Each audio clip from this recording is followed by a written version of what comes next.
England జట్టు 2 వికెట్లు నష్టపోయి 225 పరుగుల ఓవర్ నెట్ స్కోర్తో 4వ టెస్ట్ 3వ రోజు ఆటను ప్రారంభించింది. టీమిండియా బౌలర్లు నిన్నటి కంటే ఈ రోజు బాగానే బౌలింగ్ చేశారు.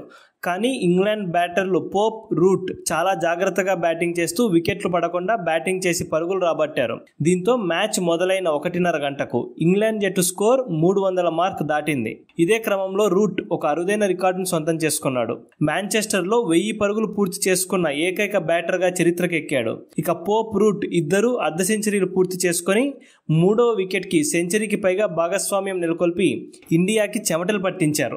ఈ మ్యాచ్లో అర్ధ సెంచరీ సాధించడం ద్వారా టెస్టుల్లో అత్యధిక సార్లు 50 కంటే ఎక్కువ స్కోర్లు సాధించిన ఆటగాళ్ల జాబితాలో 67 సార్లతో రూట్ 2వ స్థానంలో ఉన్నాడు. 68 సార్లతో సచిన్ మొదటి స్థానంలో కొనసాగుతున్నాడు.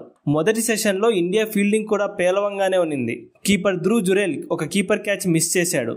జడేజా తప్పుడు జడ్జిమెంట్తో సరైన సమయంలో సరైన ఎండ్లో త్రో వేయకపోవడం కారణంగా ఒక ఈజీ రన్అట్ మిస్ అయింది.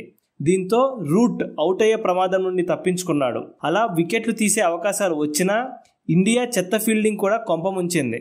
3వ రోజు మొదటి సెషన్ ముగిసే సమయానికి ఇంగ్లాండ్ జట్టు 2 వికెట్లు నష్టపోయి 332 పరుగులు చేసింది. మొదటి సెషన్లో ఇంగ్లాండ్ ఒక్క వికెట్ కూడా నష్టపోకుండా 107 పరుగులు చేసింది.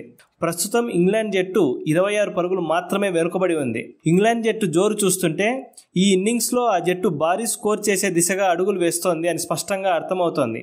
మరి ఇంగ్లాండ్ను ఇండియా ఏ వ్యూహాలతో అడ్డుకుంటుందో వేచి చూడాలి.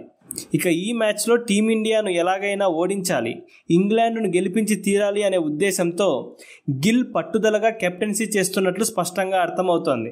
ఎందుకంటే గిల్ ఈ మ్యాచ్లో తీసుకుంటున్న నిర్ణయాలు, అతడు వ్యవహరించిన తీరు అచ్చం అలాగే ఉంది. ఇంగ్లాండ్ బ్యాటర్లు స్పిన్ బౌలర్లను ఆడడానికి ఇబ్బంది పడుతుంటే 68 ఓవర్లు పూర్తయ్యే వరకు వాషింగ్టన్ సుందర్కు గిల్ ఒక్క ఓవర్ కూడా బౌలింగ్ చేయడానికి ఇవ్వలేదు.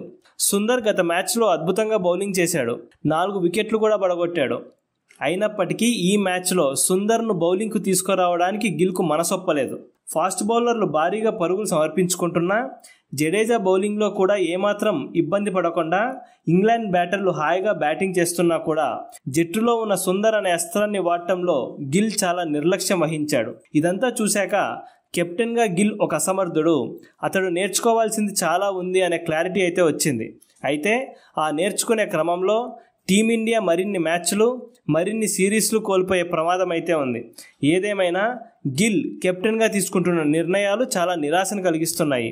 గిల్ కెప్టెన్గా సరైన కెప్టెన్సీ చేస్తున్నాడా? మీ అభిప్రాయాన్ని కమెంట్ సెక్షన్లో కమెంట్ చేయండి. మరిన్ని స్పోర్ట్స్ అప్డేట్స్ కోసం మా ఛానల్ని సబ్స్క్రైబ్ చేసుకోండి.